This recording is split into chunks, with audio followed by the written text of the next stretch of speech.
I think when you take a 10,000 foot view of what's happening worldwide, you kind of see Africa is a microcosm of the rest of the world. It has authoritarian countries, democratic countries, countries that are transitioning into democracy, countries that are transitioning out of democracy, countries that are very resource wealthy, but tax-based poor, and other countries that are tax-based wealthy and resource poor. Like, you have essentially a microcosm of the entire planet just in the African continent. So when you see democracy on the decline in Africa, you have to ask yourself, is democracy on the decline worldwide? And when you see authoritarian rule being something that the people themselves are asking for, you have to ask yourself the question, is that going to happen worldwide? Are we working in that direction? And frankly, looking at American politics, honestly, looking at American politics, I feel like that is what a lot of Americans are saying. They want some sort of strongman in power. They like to see the fighting across the aisle, and they want to turn a C-SPAN report on the proceedings in Congress. They want to turn that into an actual win or lose blowout fight, right? How many people in the United States right now would raise their hand and say yes to a one-party system, as long as it's their party? That's fascinating. That's a really interesting question. And, you know, Latin America, the Latin American countries, as they began to free themselves from Spain, when they created their governments, they created a really strong executive because, unlike England, Spain kept attacking again.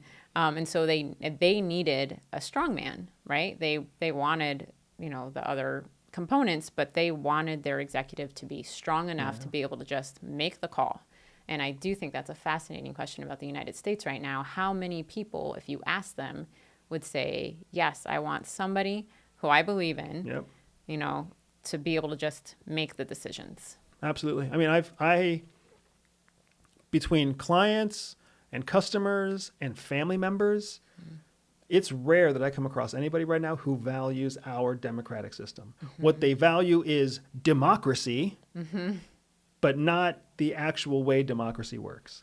They want to see, you know, a strong Republican leader. They want to see a strong liberal leader. They want to see the entire other party ousted. They want to see an impeachment that's successful. Like, it's insane. The stuff that they want is not really healthy, right? Look at what just happened with the Speaker of the House, right? The Speaker of the House, the former Speaker of the House, successfully passed a budget and prevented us from a government shutdown.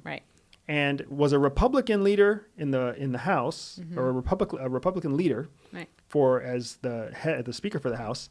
And the way that he closed the door on keeping us from having a budgetary crisis was by passing a interim solution that got a budget across that actually benefited both Republican and Democratic priorities. But it was a compromise.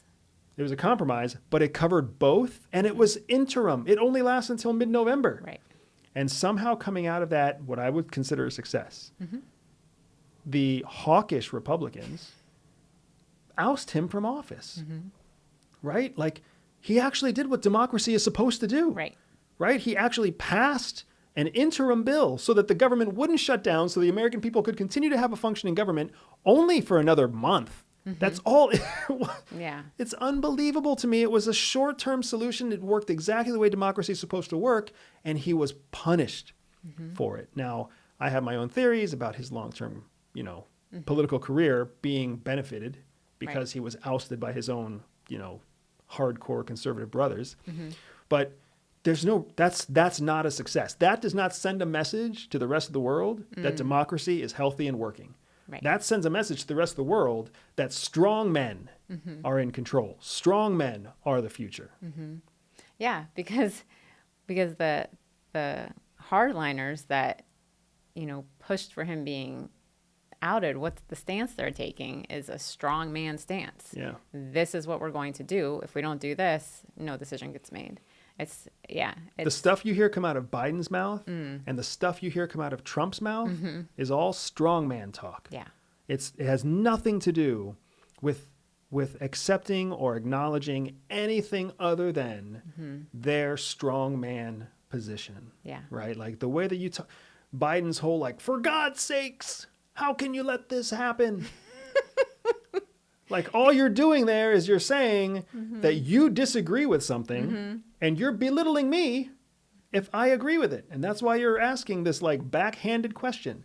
And then of course, most everything Trump says is like, this is stupid, this is dumb, this is the way it's supposed to be. So it's like two strong men, where in the world did real democracy go where we say, I can see the benefits of this and I can see the benefits of this. And we have to decide which benefits we care about. If you like this short clip, make sure you click here to see the next clip or here to see the full podcast episode.